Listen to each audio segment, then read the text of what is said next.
and welcome to the 2020 FIA Gran Turismo Championships. We're back in action for the top 16 superstars. Today we've got action coming up from the Oceania region. I've got Jimmy Broadbent alongside myself, Tom Brooks, and Jimmy, we're looking forward to this one, aren't we? Nations Cup should be quite interesting at Spa-Francorchamps. Definitely, because we are using some of my favourite cars. We're using Group 1 cars today, of course the prototypes and LMP1s and all the other great Division Gran Turismo cars in there too. Ones that I can actually drive, which is very rare for me, so I always love watching them go around. So we can see the circuit that the drivers are going to be competing in, of course, as we said, Spa-Francorchamps, racing soft, medium and hard tyres available to them. 16 laps for the drivers to compete in, with 2 times fuel consumption, 5 times tyre wear. I think strategy could be quite interesting for this one as well. Strategy always plays into these Nations Cup races, ever since Miyazono went and ruined it for everybody by finding out that free stops was really quite quick back in New York last year. So definitely a range of strategies here.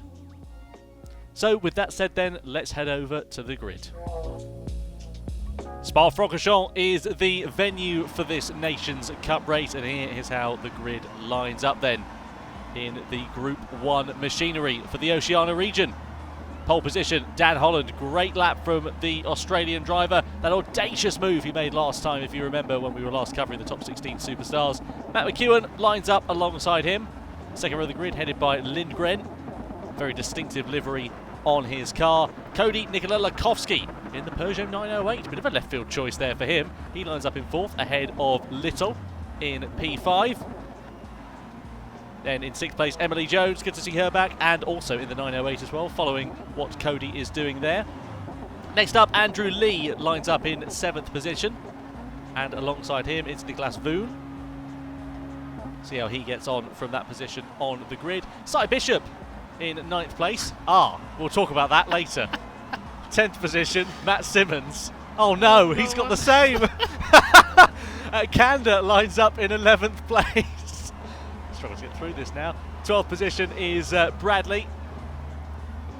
13th place on the grid is Mahinderjit, who was very thankful we got his name correctly last time. You're very welcome there, Goppy. And Knowles lines up in P14 and P15 on the grid.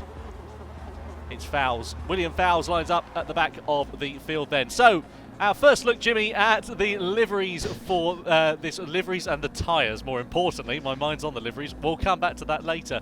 What do you think about the tyre strategy? Oh yeah, tyres, you'll get onto that. So yes, Dan Holland opting for the soft start, meaning going to be as quick as he can out of the gate. We've seen before that basically having space in front of you on that soft tyre that's what you need to be doing. You cannot afford to be stuck behind anybody on that soft compounder tyre, otherwise you just lose out the benefit. Interestingly, McEwen in 2nd place in the old style Audi R18, opting to go for the medium compound with Lindgren behind on the soft, and then pretty much 9th down to 15th with the exception of Knowles on the hard tyre, so looking to try and get rid of that as quick as possible.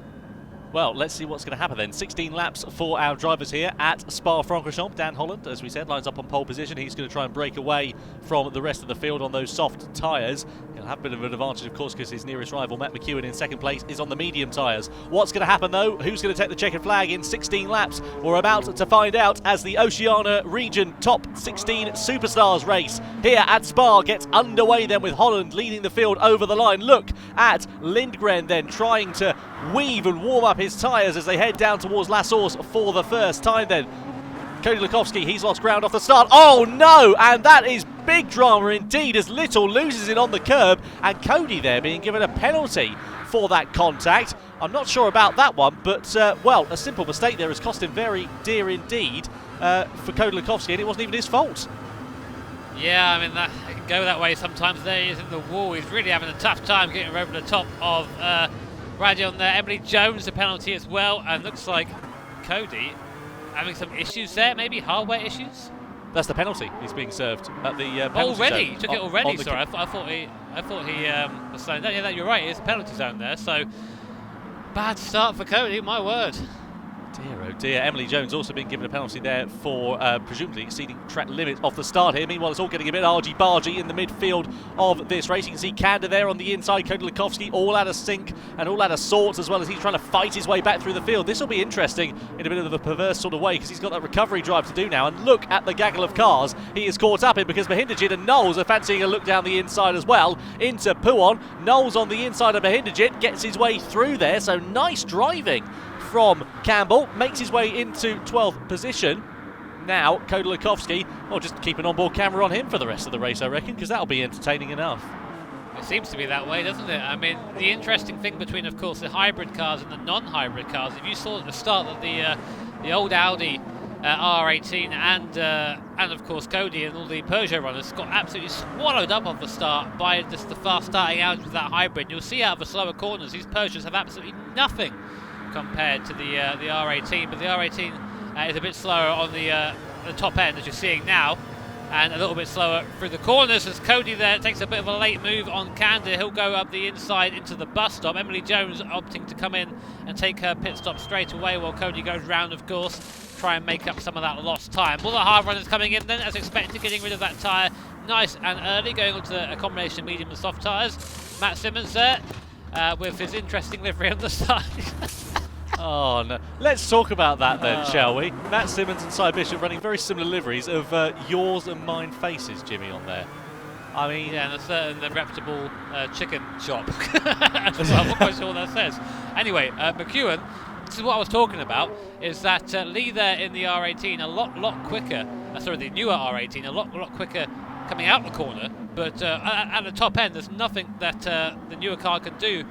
No hybrids, but you see him there using the most of that hybrid coming out of Lake Com, getting outside of McEwen and going back up into third place. McEwen there down from second to fourth there from a starting place. Very interesting to see the difference. You can just see how much the evolution of that R18 over the course of its lifespan. And I think that one in fourth place that Matt McEwen's from is a 2011 model, whereas the one that Lee is behind the wheel of is a 2018 model. So just 7 years difference, and a completely different looking machinery, completely different in terms of its performance out there on track. It's really wonderful to see, isn't it? I'm going to be nerd here and say it's 2016. Actually, it's 2016. Oh, I apologise there, Jimmy. Goodness me. But yeah, 5 years, even more impressive in terms of progression, of course. But both diesel, both the same power plant. This is where the old school R18 starts to pick up its pace up here. The draft up the hill. And doesn't quite have as much drag as the car in front either, so you should see it pull up and maybe ever go into the bus stop. We'll see now. Let's look at McEwen. Getting a bit closer. Not quite close enough for a lunge, I don't think. No, not quite, but you see just right onto the back of the guy in front already, and that's the difference between the cars. It's interesting to have that dynamic, because in other regions we've just seen new R18 and that's it. It's good to see other cars mixing in as well. Yeah, some drivers taking a bit of a gamble, I think it's fair to say. Meanwhile, Dan Holland checking out of this one. 2.1 seconds up the road is the Australian driver. Fastest lap last time around as well, a 1:57.232. Compare that to Lindgren in second place, a 1:57.495. So a few tenths of a second faster, and he is doing exactly what he needed to do on that softer compound of tyre, is just clear off into the distance. And this is great, actually, because if we remember back to last time when we were covering the Oceania race, Holland made that unbelievably opportunistic pass in the Manufacturer Series race, if we remember, and it had me screaming from well, door to door, I think it's probably fair to say, for want of a better term. And well, he was I think a bit opportunistic there, but looking good in these higher speed cars, a bit more in tune with it. Yeah, some people do better with the high downforce stuff. I mean, I for one, when I'm out there doing my what I call driving, I mean that's a strong word for it, I think. I tend to go with the high downforce stuff because it's a different sort of driving. GT cars, just a little bit of slip to GT cars, and a lot heavier, a lot less downforce. All about getting that mechanical grip sorted out and reflecting that in your driving. These cars are precision. You can drive these with your fingertips, but you have to be pinpoint accurate if you want to get the best time out of it. And some people just do better than those sort of cars. Dan Holland, of course, showing that at the moment, being now 2.5 seconds up the road from Lindgren, and a further 4 seconds in front of these guys here. See that McEwen's dropped off a little bit now. not quite able to stay with the Audi. But again, what's the gap there? He's not going to catch him for the bus stop. You see how the gap 9 tenths now, 8.5 tenths. It just comes down so much through the fast stuff, but it's just out the corners. That four-wheel drive quattro system there is ridiculous. You can't stay with it. Hugely impressive there as Lee just increases that gap. Andrew Lee sitting in third position just ahead of Matt McEwen. Then into the pit lane comes Nicholas Voon on the medium to the hard tyres. As we should be expecting, drivers who are on the hard tyres will probably only run those for a lap or so. Let's talk about strategy then, Jimmy. We've seen some drivers who've made a pit stop already. That would probably lead us to believe they're 3 stopping. Yeah, I mean, as I said, we have a certain Takuma Miyazono to blame for all of this. Before Miyazono made the 3-stop strategy work at Spa back in New York last year at a World Tour event, no one did it, and now everyone's doing it. But I say everyone's doing it. Half are doing it, half aren't. So we have to try and keep track of who isn't doing that and who is doing it. But the 3-stop, as we say, is got Cy Bishop there, pulled past Knowles in a straight line. The 3-stop is you are committing yourself to driving flat out for the entire race. I see you smiling there, Tom. I saw it too, don't worry. Again, Cy Bishop also repping the questionable livery. But you have to drive a flat out race with the 3-stop. With the 2-stop, it's more about keeping the tyres alive and keeping yourself out the pit lane a bit, so you're not having to slow down. Opting for track position rather than out-and-out pace. So it does have its pros and cons, of course, but the 3-stopper does tend to be quicker. It's on the front of that car too. How many of them have they got it off? Oh, no. No. There's a really inappropriate joke I'm thinking of there, but I can't mention that. Oh, goodness me. What have we let ourselves in for here, Jimmy? That was photoshopped, I think, as well. Here's Mahindajin on the inside then of Knowles. Makes his way through at the Fania chicane. Good job there from Goppy, ahead of the Toyota in 11th place. Haven't seen one of those on track so far, I don't believe. Is it a Toyota? I think it might be. I think that's a good spot, actually. I thought it was a Porsche for a second. It's kind of hard to tell when it's not in its official livery, actually. Or yours and my faces on the front of it, you mean, is a bit tricky to spot. Yeah, yeah, pretty much.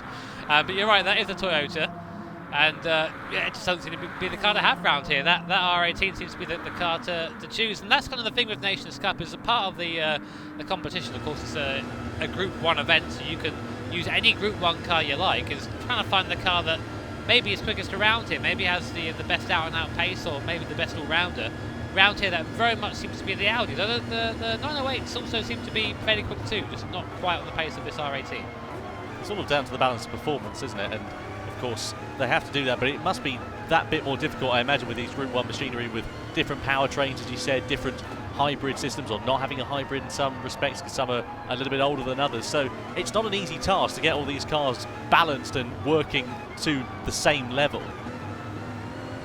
You think of it this way, right? How the hybrid works. So when you hit the hybrid button in one of these R18s, you have, for about 10 seconds a lap or so, you have nearly 1,000 horsepower. But when you don't have it, you have about 500 horsepower. These Peugeots running about 700 horsepower all the time. So you have to think, okay, do I want to have that 1,000 horsepower for a little bit of a lap, or have or 700 horsepower for the entirety of a lap? So imagine being the BOP guy for that. I'm really glad that I'm not, because people would dislike me. Quite. It's a bit of a challenging task, I think it's fair to say. Dan Holland increasing his advantage, now 3.8 seconds over Lindgren in third place, then Lee in second place rather for Lindgren, third place for Lee, then Matt McEwen in fourth place on the medium compound of tyre, started on that tyre of course, opting for clearly a different strategy compared to the front runners.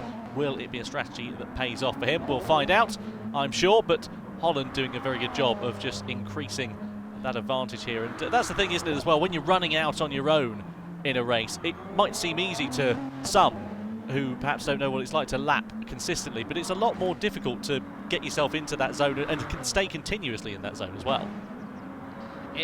The smallest of things can bring you out of it. I've done some endurance races in my time, and sometimes you can stay in the zone for 3 hours and not even realise the time has gone by. Others, your phone will go off, you'll look at it, and then suddenly the rhythm that you had is just completely gone. That's a bit of a unique thing about sim races, because I really hope anyway that the real life drivers haven't got their phones in their car when they're going around, but that's a really unique thing. Here we are. bit of a squabble going on right now. Matt Simmons, who's just made his second pit stop for the soft compounder tyre, is now coming out in 12th place behind Knowles and Little. Look at the speed difference there, going through Eau Rouge and up the top of Radion there. Just has so much speed in the straight line, this Peugeot. So there's the Toyota on the left, there's an R18 in the middle. Oh my, squeezed on the inside there. Got a bit of Hakkinen Schumacher vibe, and there goes Simmons all the way through. Thank you very much, he says. Just about gets through, but he had to work for that one. Little really gave him no space at all. I didn't know that Peugeot could double up as a tractor. Harsh but fair, I think it's fair to say then, for those guys. Brilliant driving, as you said. Schumacher, Hakkinen, 2000 Belgian Grand Prix vibes from those guys. Fantastic racing between all of them. Great respect as well, I think it's fair to say. And Matt Simmons now into P10. So he is making his way up through the field. He's got 4.4 seconds to Nicholas Voon in P9. So it's all about now how quickly he can close that gap down to 9th position, and how crucial this is going to be for his race as well. The good thing is having a bit of clear track in front of him will be no bad thing at all. That's the thing after a pit stop, especially if you're going to be a little bit out of sync. You don't want to be stuck up in traffic behind others who perhaps haven't pitted yet, because it's going to compromise your race. Yeah, that's a big part of this race, is when you're on the soft tyre, is finding yourself time to use it. This is interesting now. Lindgren coming in for his first stop. He's going soft, so he's going to bolt on another set of our soft tyres, and we'll see how they do out there. Let's have a look down where Lindgren's done. Sorry, go ahead. He's just saying he's at least 3 stopping then, Lindgren, if he's going soft, so he's got to run the other 2 compounds of tyre. So that makes things quite interesting, doesn't it? Kodolakowski goes from mediums to... Yeah, sorry, it means that he has to now go super fast. He has to now just put the power down. There goes Emily Jones, scything in front of McEwen there after the pit stop, just about getting by, look at the straight line speed of this thing. You need about 200 miles an hour or so before you break into Lacombe in the 908. Absolutely awesome. And there you go, 203, 204, nearly 205 before hitting the anchors going into Lacombe. And Emily, I think, just a little bit too deep into there. Missed the apex by a fair mile. Looks like me driving, actually, if you're watching this on board. And now we come down to Rivage. Let's see if she's a bit neater down here. Just about. But you can see, look in the background, mirror full of R18. This definitely harkens back to endurance racing history in the early 2010 era. What a great view that is. So through there, Pouon. It's like he's chasing it down, isn't it? It's brilliant. Yeah. It's just wonderful. Just trying to find his way through there as Matt McEwen into the Fania chicane, clearly looking very aggressive. I can't help but watch the mirrors, though. That's the thing. It's just, how on earth do you stay focused when you've got a mirror full of R18? That must be so distracting at the moment for Emily Jones, but she's doing such a good job of soaking up that pressure and keeping it on the constant. A little bit wide through Stavelot 1. Is that going to compromise her drive through Stavelot 2? The straight line speed, as you said, Jimmy, of this Peugeot is very impressive, but the run on that R18 is even more so, and I think it's drawn alongside. Oh, very close, but Jones just able to get it back in the second phase. Through into Blanchimont we go, unless McEwen can dart one down the inside. I don't know whether he's going to be able to make a move on Jones here. It all depends on what different strategies they're on, as well as to when they changed over their tyres. Oh, a little bit deep again into the bus stop there for Jones. So I think looking a bit raggedy, it's fair to say, at the moment. Yeah, just there's quite a few stabs of the throttle coming out of Stavelot 2 as well, just trying to get the car to turn in, trying desperately to get it to rotate. It's just what happens when the tyre's starting to get warm. They start to push more at the front, more understeer. And McEwen almost pushing there Jones to come on to Lee. Now Lee's in the R18, so he gets a nice big hybrid boost coming out of the pit lane, so he hasn't got to worry about catching these guys. But both of these going behind McEwen and Jones are going to have the run coming up to Lacombe. Let's see the top speed difference now between the 3 cars. Here we go, there's Jones in front. Lee goes defensive, doesn't matter. Jones is going to drive right by the Australian driver. Can McEwen, the Kiwi, follow her through? No. This is actually a bit of a mini disaster here for McEwen, because he wants to try and follow Jones the best he can.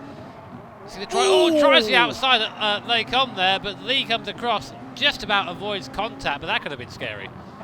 That could have been a lot worse than it actually was, but you can see clearly McEwen a lot faster going through turn 8. The car just wants to understeer like a cross-channel ferry through there, but no way for McEwen to find his way past at the moment. And this, as you said, Jimmy, could be very compromising indeed for his race. In towards Pouon we go for the 8th time of the 16. We're now at half race distance here.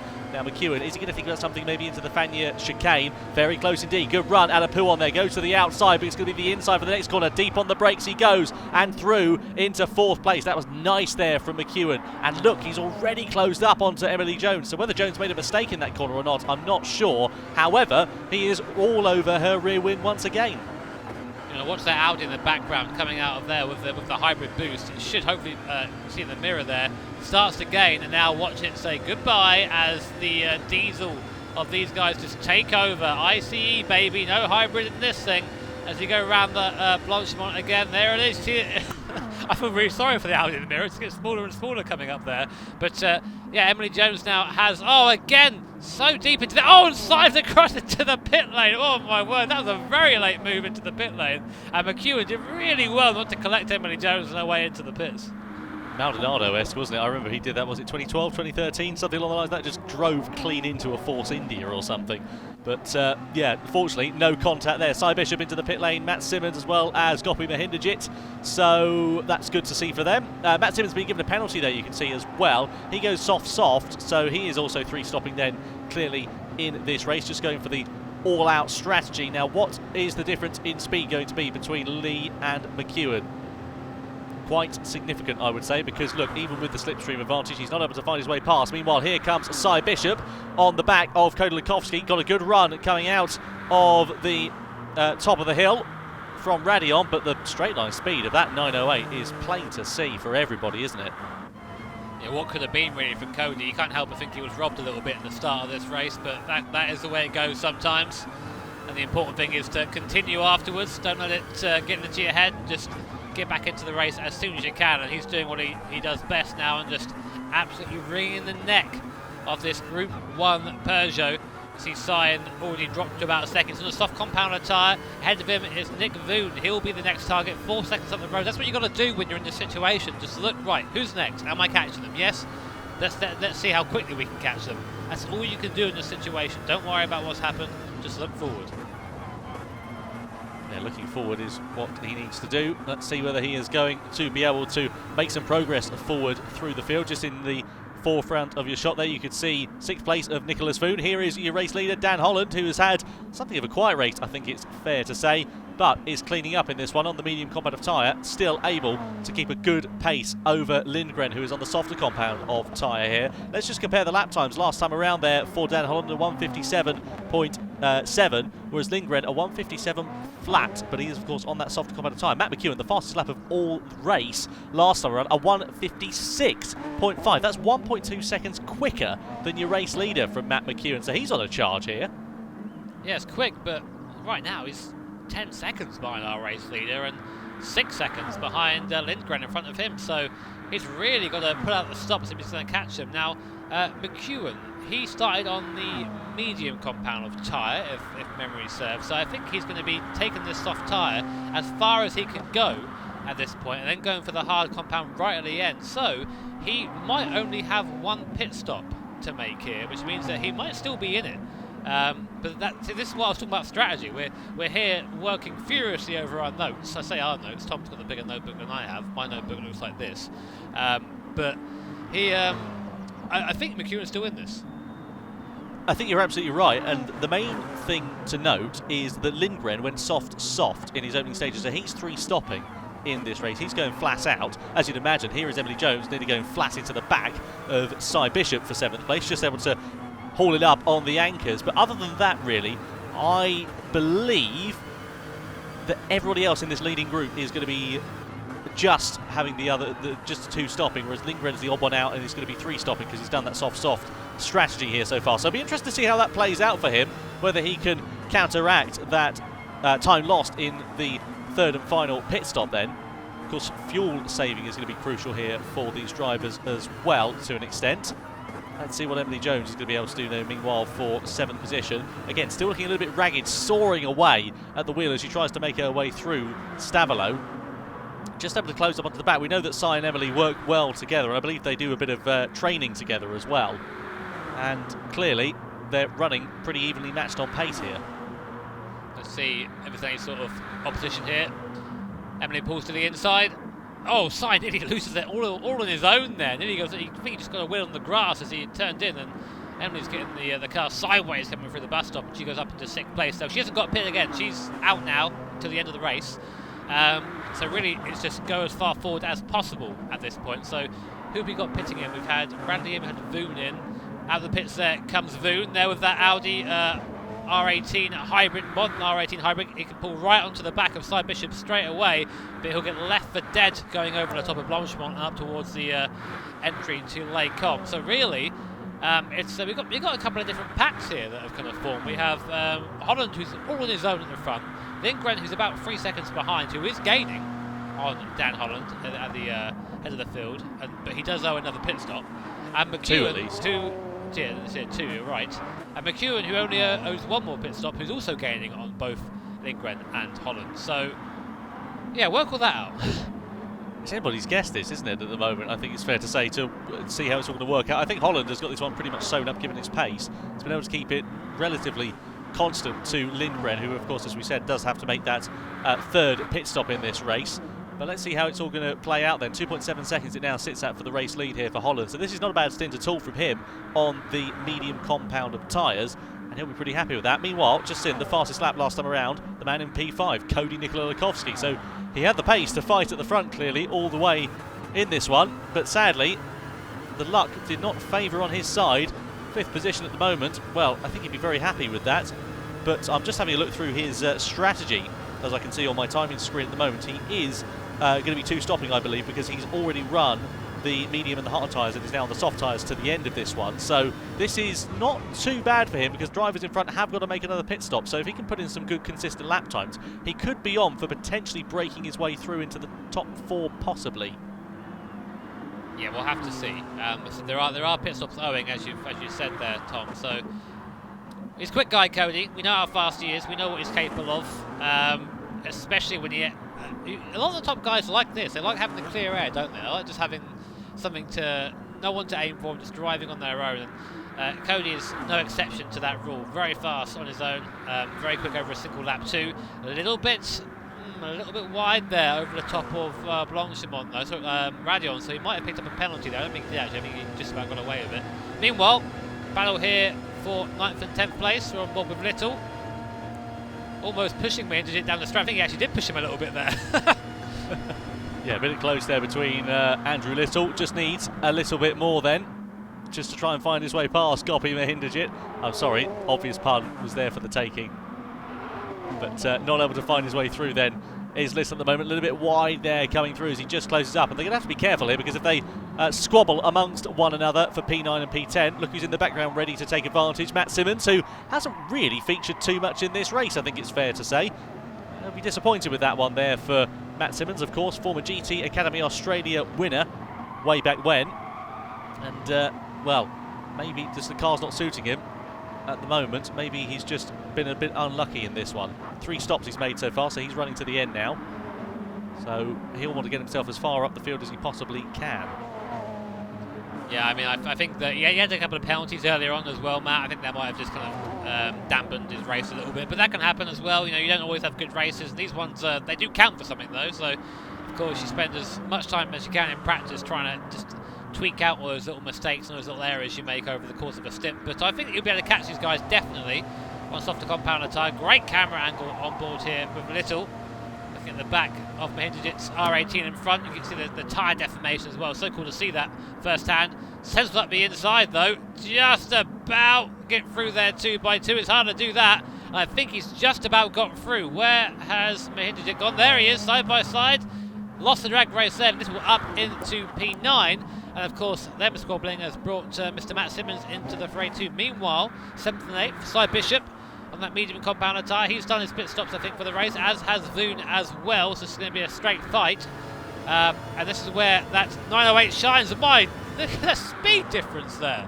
He almost caught Cy Bishop out. I believe it's like he'd lifted off going through a rouge or something like that there, Nicholas Voon, but he hadn't. Just Cy Bishop had such a good run coming up the top over Radion that he was into 7th place. Very impressive stuff indeed there for him. Meanwhile, it's all kicking off now for the lower echelons of the top 10. You can just see Matt Simmons running a little bit wide here, but Mahindra versus Little still rages on then, this battle for P9. Is Mahindra going to launch one down the inside of the Kiwi? Not at the moment, as things stand, but just biding his time very closely and trying to keep a watchful eye, I think, on his mirrors of Matt Simmons as well, who has just dropped a little bit back owing to those mistakes. So Simmons there clearly struggling on this compound of tyre or something along the lines of that, just not looking comfortable at all in this race. through Pouon. Mahinderjet closes up, but whenever he closes up, Little just has something in the locker to respond, doesn't he? Yeah, I get the impression that what happened there at Les Combes, just go back to that very quickly, is that Matt Simmons had the run on both, and then Mahinderjet has done what we've seen before. Just got on to the outside there. The hybrid goes, the car becomes rear-wheel drive, the balance and the weight shift, and you're just caught out. And it only takes not even half a second to make that mistake. And there goes Mahinderjet's top 10 finish, all gone. Bad luck for him. Meanwhile, Lindgren has taken his last stop onto that. No, he still owes a hard tyre as well. So he's only going to be going backwards now. And interestingly, at the front of the field, that Holland and McEwen, that gap has now stabilised at 5.5 seconds. Indeed, it has. So Dan Holland looks like he has got this one very much under control at the moment. Here is Voon, though, still with a face full, or rear view mirror full, I think it's probably better to say, of Cy Bishop. Look at that run that Bishop gets coming up through Eau Rouge and Radion. Just closes up that gap so significantly. He's going to have the advantage of the slipstream here, coming along the Kemmel Straight. Pulls off to the inside there. Voon powerless in defence and doesn't even bother trying, really. Bishop already ahead before the braking zone and into 7th position. Tell you what that is, that extra speed coming from the Tom and Jimmy decal, I think. It's got to be that. That's where the extra speed's coming in, definitely. But I've been in that position where you're in the car that's quicker in a straight line, in someone in the same class, and you just kind of look out your window and go, bye, and like chuckle on the way by, and then you panic when they come up behind you the next corner because their car actually works in the corners. There you go, that hybrid acceleration almost allowing Voon to pull back by Bishop, but then just as he gets to the point of overtaking, the hybrid goes and the drag comes back, and that 908 is able to hold on. So this is a great onboard. Now look at the differences in cornering speed through here. So we're going through the corner. Now watch this Audi on exit. It will close right up to the back of the 908, almost to the point where it hits the back of it. Same here coming out of Stavlo. What's that energy bar there? That blue energy bar. It depletes as we come out of Stavlo 1. And when again a little bit out of Stavlo 2. And you see, it doesn't actually... That would frustrate me as a driver. It auto deploys coming out of the first Stavlo where you don't really need it, and then doesn't out of Stavlo 2 where you really want to have it. So it will slow him down a bit. But out of the bus stop, he'll get a massive, massive boost compared to Cy Bishop. We'll just hold his camera just a second longer, Mr. Race Director, if you don't mind. Or maybe not. There is Cy. But now watch Nick Voon. Watch the hybrid. Thank you. Yeah, through into 7th place then. Nice. So into La Source. Here is Cody Lukovsky in P5, having a quiet recovery drive. Didn't see him fighting his way too much through the field, only in the opening few laps. Now on the penultimate lap of this race here. So how is Lukovsky going to be able to do? Is he going to be able to find his way past Lee for 4th place? I said he might be on for a top 4. His pace has been representative of that. Just see that Cy Bishop's been given a penalty on the left-hand side of your screen, the flashing red dot next to his name. Not quite sure what that's all about, whether that's contact with another driver. Maybe he had a bit of contact with Voon, or maybe he has just run off track and gotten a penalty for exceeding track limits. It could be one or the other. Meanwhile, Lukovsky, my money is on him to get past Lee before the end of this race. We're on the penultimate lap, but we know that Cody, when he's a man determined, is a man who can be very aggressive when overtaking as well. Well, I'm going to ruin the suspense that Lee's got a stop to make. So, of course he has. Cody will just go by when Lee pits in, but that would be a great recovery there. But then again, so do Holland and McEwen, and I want to see where Lindgren comes into, and then Lindgren's still got another stop as well, hasn't he? See, all these strategies are difficult. Tell her the one to look out for, Emily Jones. There you go. She hasn't got a stop either. Maybe she'll go grab a place here from Lee too. But for Cody, yeah, it's just being damaged imitation and just trying to come back through the field. As I said, just getting his head down, wasting 0 time there on Lee. I mean, he could have quite easily waited for Lee to pit in, as he has to do at the end of this lap. But nope, just drive on by. Our top 3 come into the pits. There comes Lee as well. And only Lukovsky, of course, doesn't have to, nor does Emily Jones.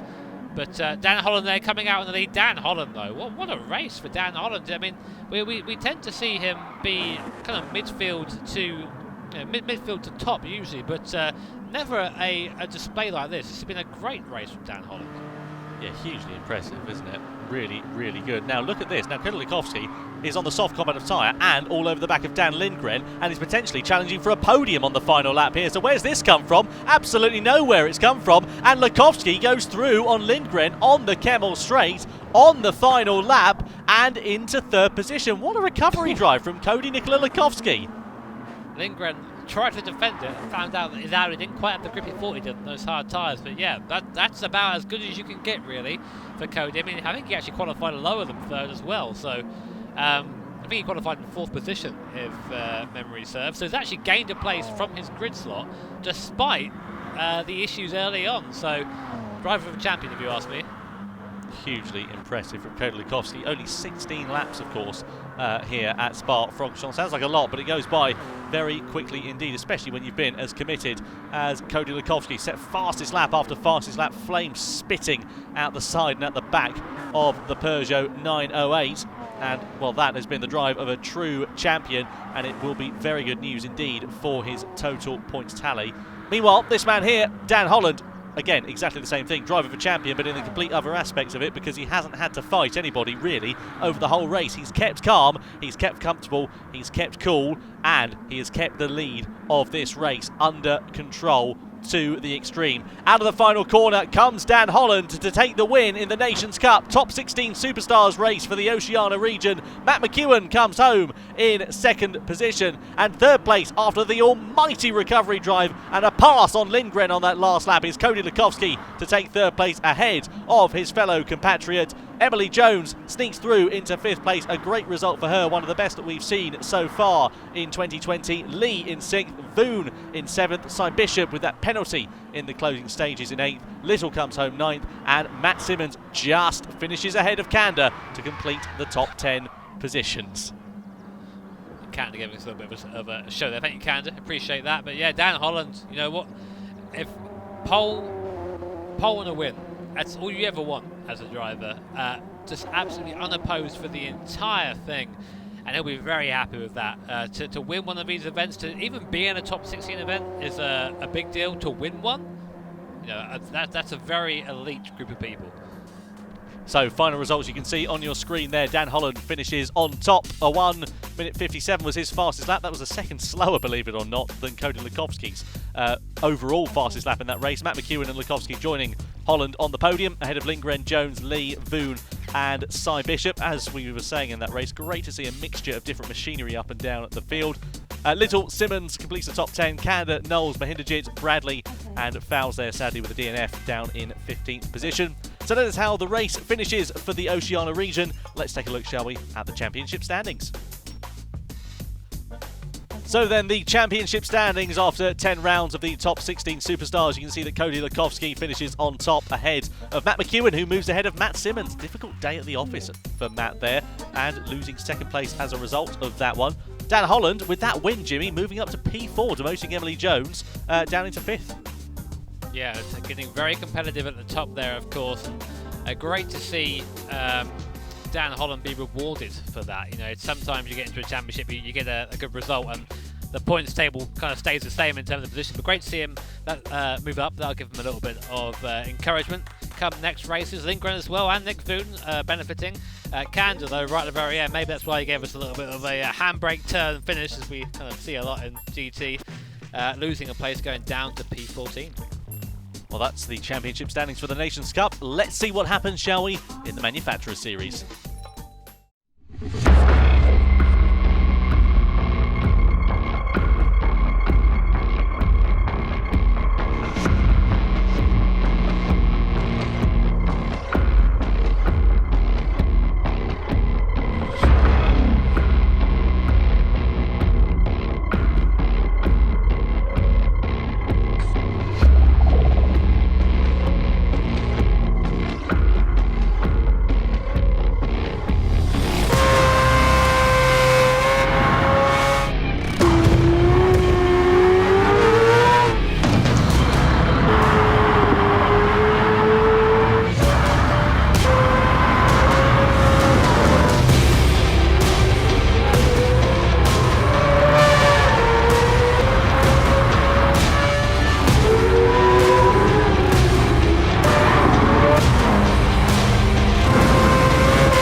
So then over to the Manufacturer Series race for the top 16 superstars, and we are in Group 3 cars at the Autodromo de Interlagos. 20 laps of this circuit, 3 times fuel consumption, 4 times tyre wear, as you can see. It should be pretty interesting, this one, Jimmy. Bit of an old school classic. Yeah, everyone likes Interlagos, right? If you don't, well, you should. I have no argument, you should dislike it. Great circuit this, a lot of fun to drive and quite challenging because the first and last sector are relatively easy, kind of straight lines really, apart from the Turner S. And then the middle sector says, well, forget all that, I'm now going to put you through hell, and your front tyres through hell. It's a great circuit, and if you have a car that's good with a mechanical grip, you're going to really do well around here. Well, let's see what happens under race conditions then as we go to the grid. The Oceania Manufacturer Series race then in Group 3 cars at Sao Paulo in Brazil. Here is how the field lines up. It's going to be interesting, this one. Dan Holland, our winner from the Nations Cup race, lines up on pole position. Alongside him, Gopi Mahinderjit in the Nissan GTR. I know a certain Jimmy Broadbent will be a fan of that thing. Adam Wilk lines up in 3rd place on the 2nd row of the grid. 4th position, Cy Bishop with another interesting looking livery. Thanks, Cy. 5th place, Cody Nikola Lukovsky repping Mercedes-Benz as per usual. And alongside him is the BMW M6 of McDonald. P7, Matthew Simmons in the Porsche 911 RSR. And alongside him in the Ferrari 458 Italia is Brown. 9th position, Emily Jones in the Audi R8. She did very well last time in that machine. Let's see how she can do this time. Jono Stankowski lines up in P10 in the VW Beetle. 11th place is Thoburn, a new name for our Oceania competitors, and then Wong is in 12th place. Good to see him back on the grid. 13th position, Conor Noble in the Lexus RSF. And alongside him is Fayen in the 2nd of the Volkswagen Beetles on the grid. And the final row, Tame in the Renault RS01. He'll hope to not be so tame. Going down towards that first corner. So here is our first look, Jimmy, at the tyres. What are you predicting for strategy? Well, from what I've seen so far, I think the 2-stop is actually the way to go around here because track position is everything. If you're out on your own, then you can maybe make a 3-stop work, but the problem is as soon as you come in for the extra stop, you're then put back into the pack. And around here, it's fairly difficult to overtake unless you're in a draft coming down the straight into T1 or on the 2nd straight coming up towards T4. So it can be difficult to get by around here. So I think Dan Holland and Gopi Mahinderjit have made the right choices to try and get away quickly at the front of the field. And then we'll see what the rest do from there. A couple of guys opting to start on the hard tyre. They'll let you get off that as quick as possible. Emily, one of those. But anyway, race start coming up. So Dan Holland will lead the field over the timing line. There's John Stankowski in 10th position, or Jonathan as he probably prefers to be called. There's Wong in the brand new Mazda RX GT Vision GT car. Let's see how he gets on in this one as well. So Dan Holland will lead the field over the timing line then. 20 laps of the Autodromo de Interlagos is underway here for the Manufacturer Series race. On board with McDonald as we head down towards that first corner very briefly indeed. Into the centre S we go, and Holland holds onto his lead ahead of Mahinderjit then. Everybody taking it very gingerly through those first couple of corners, and I'm not surprised at all. What we should see, I reckon, here is the soft tyre drivers to just extend their advantage over the rest of the medium shod runners who are in close competition from behind. But that is what Dan Holland did in that last race. Whether he can repeat that feat here in the Manufacturer Series race remains to be seen. Already Adam Wilk there struggling to get out of a T4. Cy Bishop all over the back of him in that Toyota Supra. Coming up towards T6 for the first time. Great corner this. Not so great though when you're following someone very closely. A little bit of dirty air can come into that. And now we come into the middle sector. This is where having a nice mechanical grip and a calm right foot can really help you out. We have size inputs there on your screen. You see babying the front out of the corner, waiting to the cars in a straight line, then getting on the power after that. And now getting back onto the rear spoiler of Wilk as we come now down the hill. End of the 2nd sector. And almost the end of our first lap already. See the soft guys starting to pull away a little bit from the medium runners behind. Wilk there. We know that Ford GT is fairly quick in a straight line. Let's see what the Supra has as we come up to complete our first lap. I think Wilk's got a secret message on the front of his car relating to us as well. I'm sure I saw something about Tom and Jimmy, but I didn't quite catch the entire message. We'll cut back to that, I'm sure, in a few... Yeah, oh, is it? Well, there we go. Here are the hard tyre runners into the pit lane then. So Thoburn and Jones as well as Tane into the pit lane. Then they come off from the hard tyres onto the mediums. Meanwhile, there is Wong now up into P10. Just in front of him, Jonathan Sankowski. Good to see him back in the top 16 superstars once again. And in the lower echelons of the top 10 here so far. But let's see whether he can do anything to mount a charge on his competitors in front. But Wong, and you can hear the howl of that rotary engined RX Vision Gran Turismo Group 3 car. Meanwhile, here is Cy Bishop trying to find his way through on Adam Wilk. We know that Cy goes a little bit stronger in these Group 3 cars. Of course, has won the Manufacturer Series events for Toyota, been a part of that winning team in previous events. So let's see whether he can do something to upset Adam Wilk's charge in the Ford in third place. Great to see that Mazda going around. Can you please make that car in real life, Mazda? I would love to see a rotary-powered GT car tearing its way around some of the more well-known circuits in the world. But great to have it in Gran Turismo, nonetheless. It does seem that Adam Wilk is the cork in the bottle at the moment. The guys on soft tyres starting to put away somewhat. Dan Holland starting to also extend his lead slightly up to about a second now. And there you go, there's the message. Good day, Tom and Jimmy. Good day, Adam. Great to thank you so much for including us on your livery. It makes our day seeing that stuff. But a good view back also to Cy Bishop and that speed difference. That Ford is quick in a straight line. But look at the braking. Look at Cy closes right back up again. And oh look, there's some ugly guys in the front of the car. Who put those on? Oh, not again. Goodness me, I had a feeling that Bishop was doing something along the lines of that, because he sends us little previews on Twitter every now and then. He sent us a particular preview and I thought, oh no, it's on the roof. A hell of a livery. It's on the roof. I know, and on the back as well. Goodness me, so it doesn't matter which way you are, whether he's upside down or not, you're going to have a face full of Tom and Jimmy at some point, which is not what you want. You have to pay for that usually, so anyway. Yeah, we should copyright it actually, to be honest. Yeah, we should do. Here's someone who's actually got a livery without ruining it, is Mr. Cody Lakowski, looking to probably have a better run after the Nations Cup event. Well, saying that, he didn't have too bad a run in the end, but of course, you know Cody, he's not happy and he's on the top step of the podium. Right now, he is in 5th position, coming down the hill now in that AMG. And I've got to say, the AMG, Mercedes as a whole, just a big step backwards this season on the BOP. They haven't quite got that competitive car that seems to be just fantastic at every circuit. But even still, Cody dragging it up into the top 5 and still looking aggressive out there. Yeah, nice to see from Cody Lakowski. We know he is a man who is very talented, and that is showing out on track here so far. As you said, Jimmy, as well. Keep an eye out for McDonald there in the position just behind P6. Keaton McDonald in the BMW M6. We have seen him in a few events as of late in the top 16 superstars. Has always been there and thereabouts, and is keeping pace with Lakowski and Bishop, who of course are very much stalwarts of the World Tour events that we've had in previous times. Sadly not at the moment, but hopefully we'll have those in the not too distant future. Meanwhile, Bishop is really close on the back of Adam Wilk, as you can see in the front of your shot. Wilk there just putting the car exactly where Bishop doesn't want to, so he's clearly a little bit quicker in that first sector, I would say, Bishop, but just not able to quite find his way through on the Australian at the moment. Problem is, the pack is so close together right now. If you make a mistake, you don't lose one position. You get freight trained by the entire line of cars behind you. So Bishop now, I think, starting to struggle on those rear tyres a little bit. They're on the medium compound out there, so they can take a little bit of a beating, but not too much, of course, compared to the guys on soft at the front there.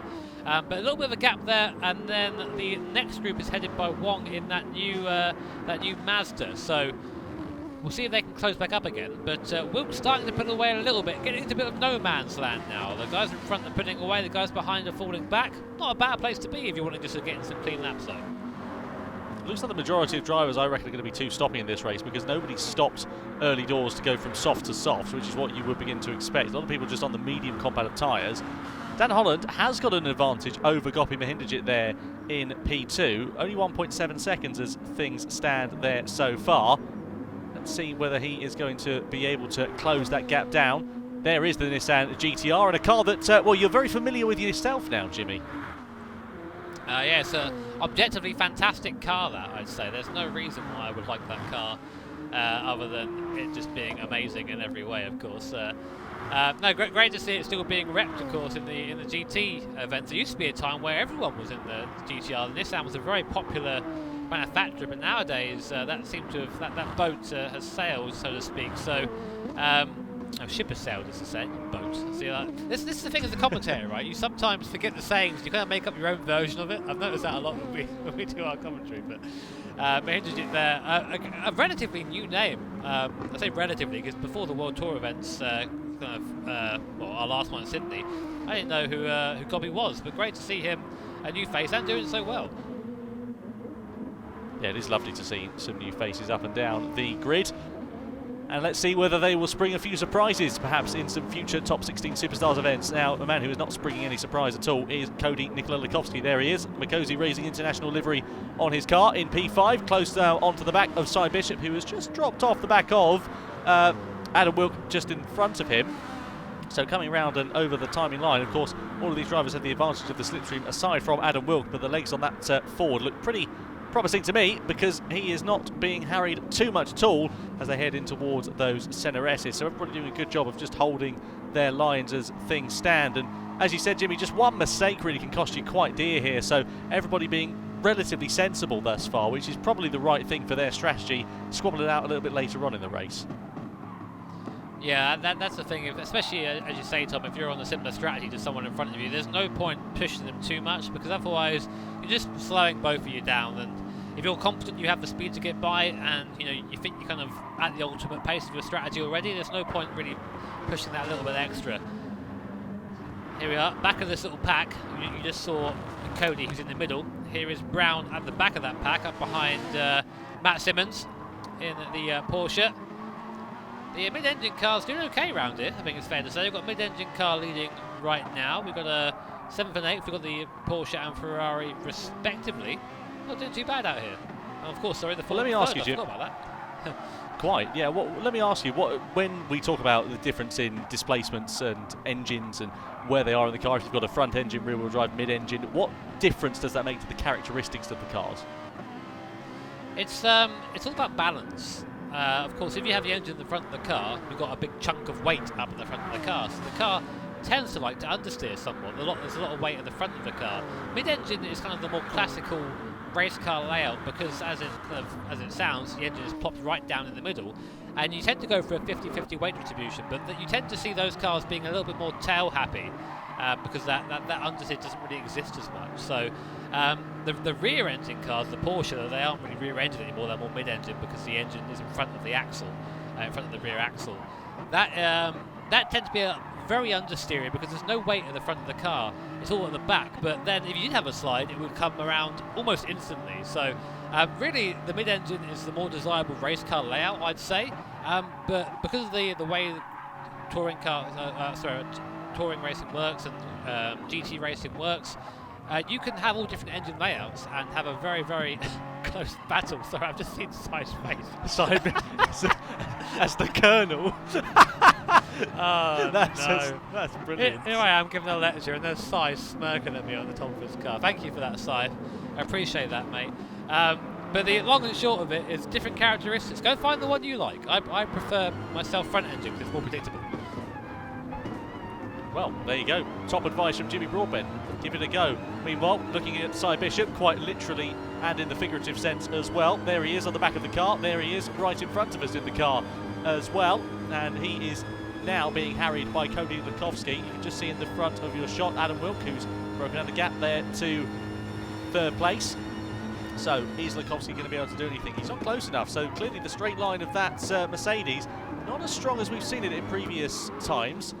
And the balance of performance has just brought it back in touch with the likes of this Toyota here. But Cy getting a little bit messy coming through the centre S's. Is that going to allow an opportunity for Lukovsky to find his way past? He's in the slipstream here. Does Lukovsky pull out into the left-hander of turn number 4? Not quite. He's just sitting on the rear wing, waiting for Bishop to make a mistake by the looks of things. Yeah, Supra's got legs. It's quick in a straight line.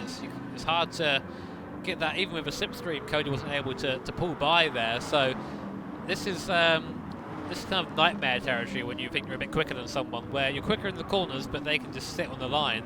And then when you finally get a chance to get by on the straight, they're quicker. So you just have to wait there and, from your perspective, lose time. See, that's the difference there. There's Wilk in front. So not too much of a gap, about a second and a half or so between the two, but still that's still time wasted. The second and a half would be the difference in these races between winning it, coming 4th or 5th. So down the left-hander in towards Junkao. Here is Daniel Holland, your race leader on lap 8. Pulled out a 3.1 second gap over Gopi Mahindajit then in second position. Is he going to come into the pit lane this time around?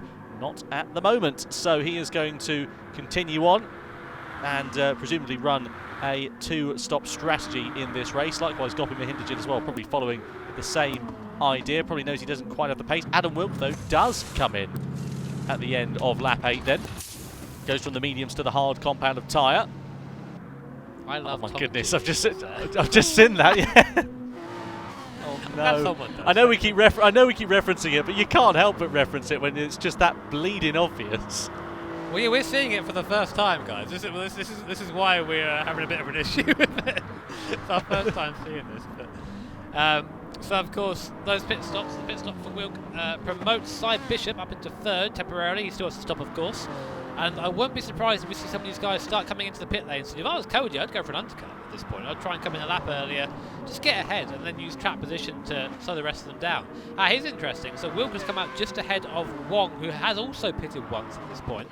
Of course, Wilk is going to be on fresher tyres, so his tyres are the hard compound. And this is, again, horrible. You're waiting there. Come on, get out of the way. I've got soft tyres. Let me get through. Sensible up the inside there. God, that car is pretty. Sounds good too. And look at that soft tyre advantage. You can just drive all the way around Adam Wilk there in that Ford GT. Great move. Oh, Wilk there gets it sideways, collects it up again though. Very easy to do that out there because you're aiming for that curb on exit, and on the other side of the curb is a nice patch of slippery grass, which Wilk just picked up for a second there. Only briefly managed to keep it on the straight and narrow, but Shefeng Wong moving into position up into the top 10. Mahindajit and Dan Holland into the pit lane then from the front of this race. Bishop, Latkovsky coming in as well as Keegan McDonald. Brown in the Ferrari is coming in as well, Matthew Brown. So let's see where they're all going to go then. This is where it gets quite interesting in these middle stages. Does anybody go to the hard tyre? Are they going to do one lap on the hards and then the rest on the mediums? Are they going to go the other way around, do the mediums and then change over to the hards in the closing stages? Well, Dan Holland has gone mediums. Wong, as we know, is on soft, but he's a little bit out of position there. Emily Jones as well.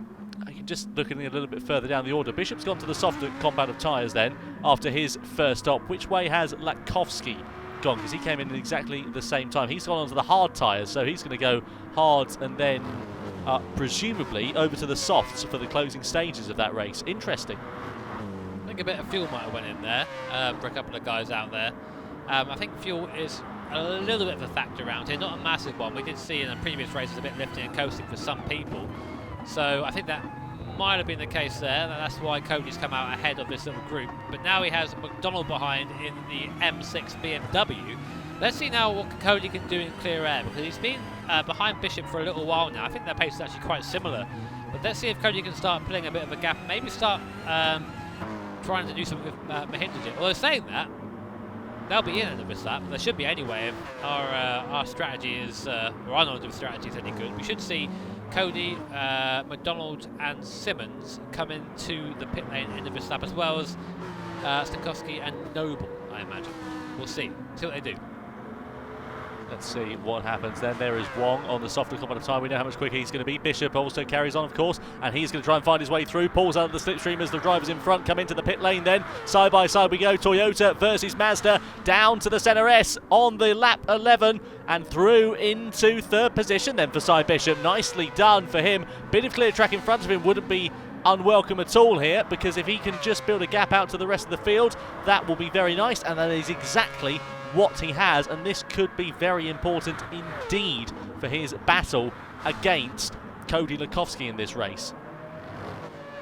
I know I might sound like a bit of a fanboy here, but I'm just enjoying the look of that man. Did you need a moment to yourself there, mate? Are you okay? I did.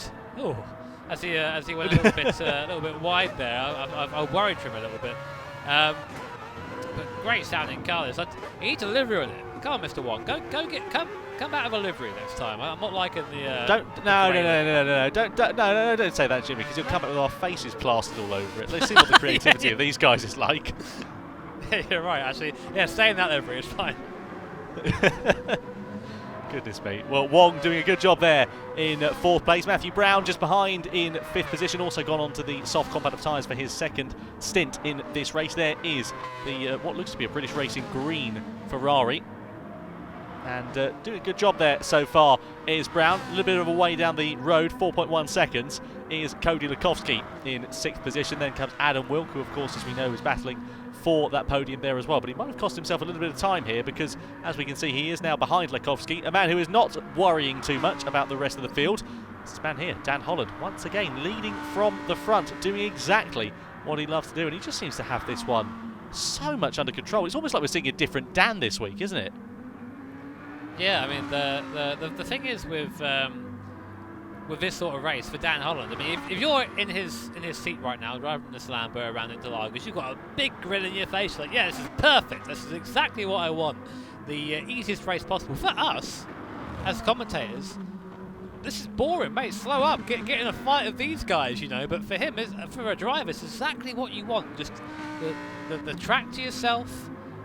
The car that feels nice, no drama, no nothing. And even with all of that, he's still pulling away from this man here, managed it in the GTR. He's kind of having the same situation, just in 2nd position.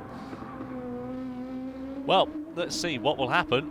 Fewer than 8 laps now remaining here. I wonder whether something's happened to Connor Noble. He's down in 14th position at the moment, 2.3 seconds drift of the rest of the field. That Lexus actually as well, let's not forget, of course, well, they're billed as the Japanese Mercedes in some ways, but they, of course, were Manufacturer Series champions in 2018.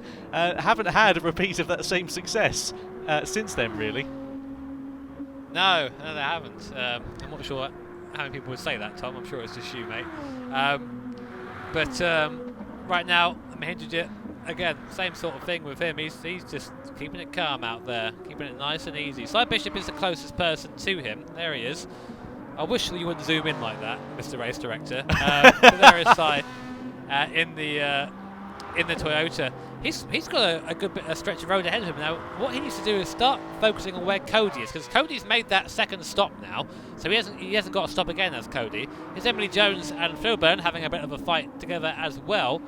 Emily has made her pit stop and picked up a penalty too for her troubles. It's a little bit too aggressive over the curbs, I think, which can happen if you're in these fights like that. So that's going to put a end to this fight temporarily anyway. But to finish my thought, Cy needs to be keeping an eye on Cody, because Cody's made his stops.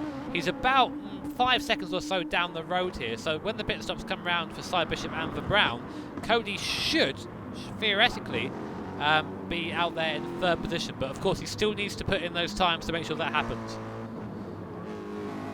So then, let's see what is going to happen then. So Lane Thornburn in the Toyota, the 2nd Toyota in this race, down in P10, now has a bit of breathing room. This man here also has a bit of breathing room as well. You can see Adam Wilk just behind in P6, but a clear road up in front of him as well. Now this is that battle that still continues on, but of course Jones is going to have to serve that penalty very shortly indeed. You'll see that indicated on your circuit with the 2 yellow markers either side of the track. That's where you serve the penalty, that's where the penalty zone is. The car will ghost for that indeterminate period of time, and then they will be penalised. But of course you don't just lose the time for your penalty, you lose that time getting up to speed as well, because they're normally on the straight. In turn here, it's coming out of turn 3 and onto the Retroposta. Meanwhile, here comes Jones attacking against Thornburn then, trying to send one down the inside, but Thornburn aggressively chops off under the brakes. I think there's a bit of contact in the braking zone there. Thornburn other way is out of position and out of 10th place. Jones is through into P10, but now here is a penalty and another penalty being given there. So there definitely was contact, I think it's fair to say. Yeah, a bit of a flash of lights as well there from Thornburn to say, "Oi, what are you doing? Don't be doing that." That's about as expressive as you can get in Gran Turismo, the flash of the lights, all the hazards going on. So not a race to forget for Emily. Not her usual performance out here. 11th is not a place, a position she'll be happy with. Meanwhile, Dan Holland, 8 seconds is the gap now. 8 seconds to the nearest person. He's just out on his own right now, having a bit of a Sunday drive in his Lamborghini. Not a bad way to spend the afternoon, I don't think, for Dan. He does have one more stop to make. He might have a bit of fuel to put in too, but even so, the way it's looking right now, it's going to have to take a mistake from Dan Holland or some miraculous piece of driving from this man or Cy Bishop behind to do anything about that. Yeah, Mahindajit, he has had good pace. Just to give you an idea of the difference in pace, both of these guys running identical strategies in this race.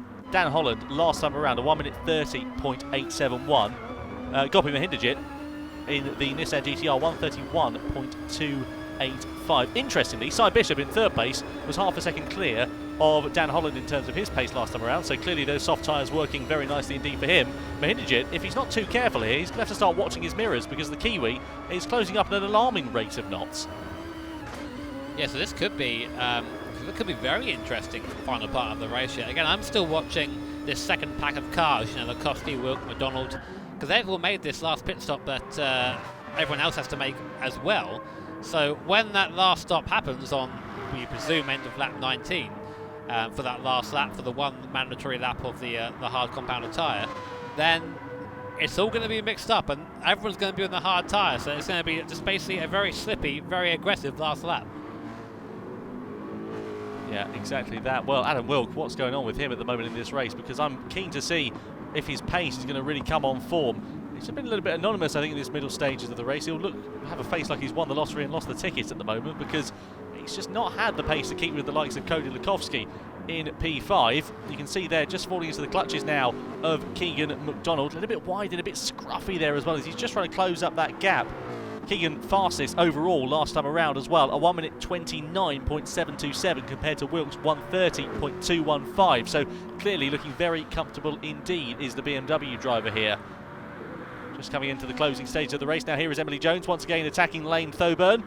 So the story continues between Toyota and Audi.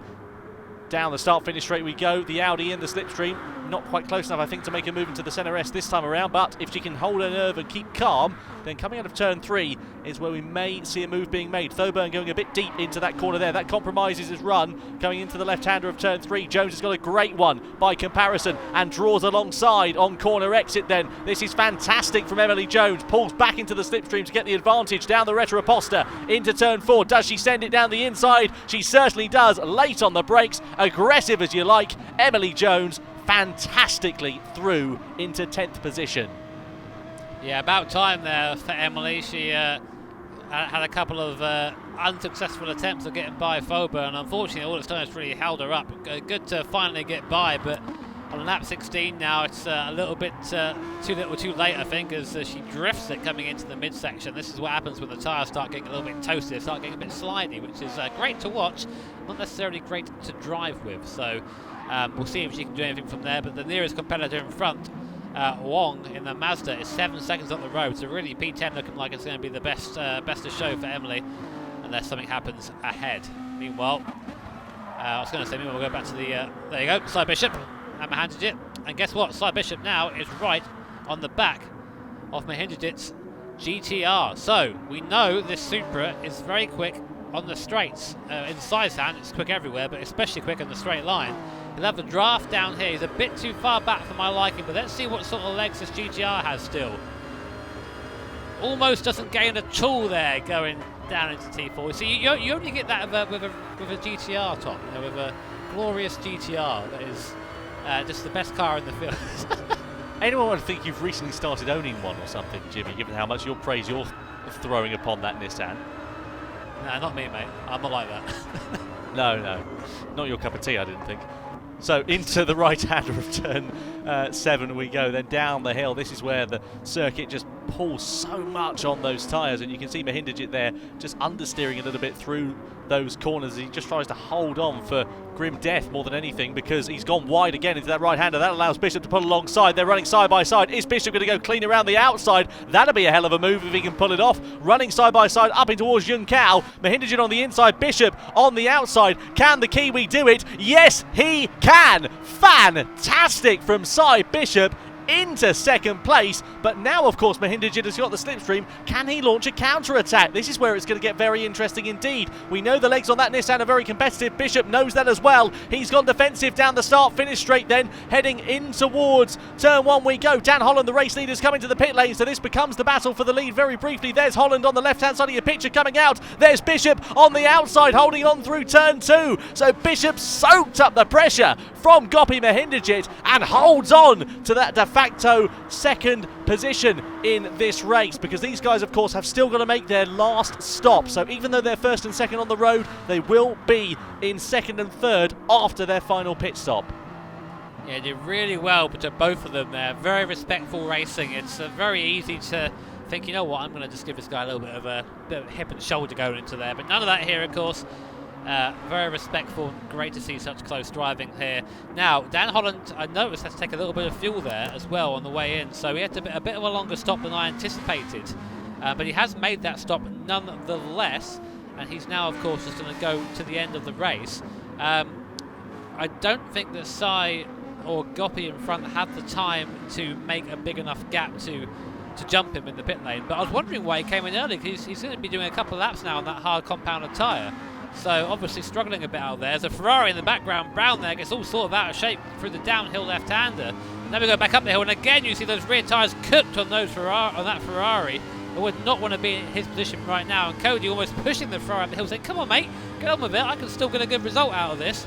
But Cody, of course, is going to the end of the race. So, and that is Dan Holland, so maybe, I don't know here, this could be big upset. I think Cody's used all his tyres so far, am I right?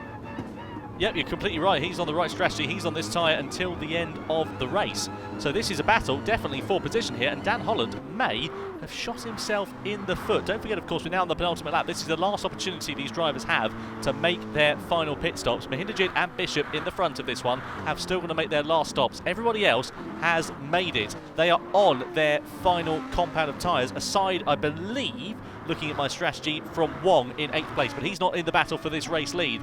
This is the man who is fighting to hold on to the race lead, potentially from the man who's close behind of Cody Lukovsky. Yeah, but there'll be a big grin on Cody's face right now, thinking, oh, hang on, this has worked out for me, this has. And he's going to have even that soft tyre, which has been on for the last 10 laps or so, is still going to feel better than the hard tyre that Dan Holland is on at the moment. So, but Cody's got to be careful. The soft tyre would have lost a lot of its life. It would be quite slippy at this point. So even though it's quicker, very, very easy to make a mistake, as we saw from Brown there coming down the hill on the last lap. But it's going to come down to the last lap. So here's Lukovsky. There's Holland. We've got Bishop and Mahinderjit both have to pit in, so they'll be out of the picture towards the end. So it'll be a straight fight, I think, to the end between Holland and Lukovsky. And unless Lukovsky has to pit, I think he's good on fuel too, but we'll see when we come past the pit lane. I don't think he's going to pit again. I think you're right, Jimmy. I think this is a straight scrap for position. And the advantage there, the saving grace for Dan Holland, is he had the slipstream. So Mahinderjit and Bishop come into the pit lane. Then it is Holland versus Latkovsky on this final lap. Place your bets, roll up your sleeves, and stand by your beds, because this is getting exciting between these guys. And Latkovsky, he's just been quietly whiling away, and now he is all over the gearbox of this Lamborghini. There is nothing that Holland can do right now apart from drive his heart out. Those hard tyres are going to feel terrible compared to the soft that Cody's on. Look, the flash of the lights there from Cody's. Hey, look at me. Holland goes defensive, goes back to his line. All sorts of weaving there up front. One move, lads, be careful of it. But Cody has got the faster car underneath him. We go up towards T6 now. This is where I'd try my luck if I was Cody. I would try the long way around. Dan Holland comes across to take the line, as he's entitled to do. Cody there can't find a way through at T6. Will he have a lunge down to the midsection? Let's have a look. Not quite close enough there for Cody Latkovsky. Dan Holland soaking up that pressure that Latkovsky is putting on. And this reminds me of Senna versus Mansell back at Monaco all those years ago.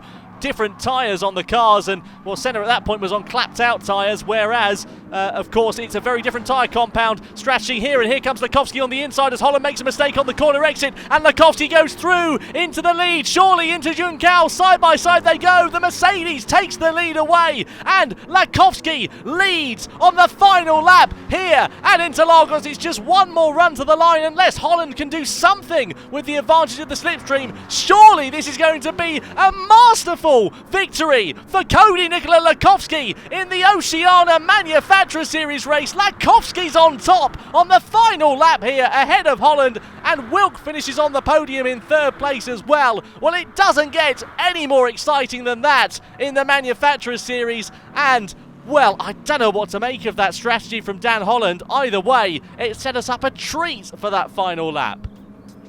He just underfueled. He underfueled. That's why he had to go that extra space on the hard tyre end. So a mistake on strategy from Dan Holland, and he'll be kicking himself because he almost had him there. That Lambo's quite quick in a straight line, but he just made that mistake on the downhill left-hander, let Cody up on the inside, and Cody, you only have to ask him once. He was straight there, had the move done, and it was a drag race to the line. And Cody, I'm sure now wondering, how the hell did I win that?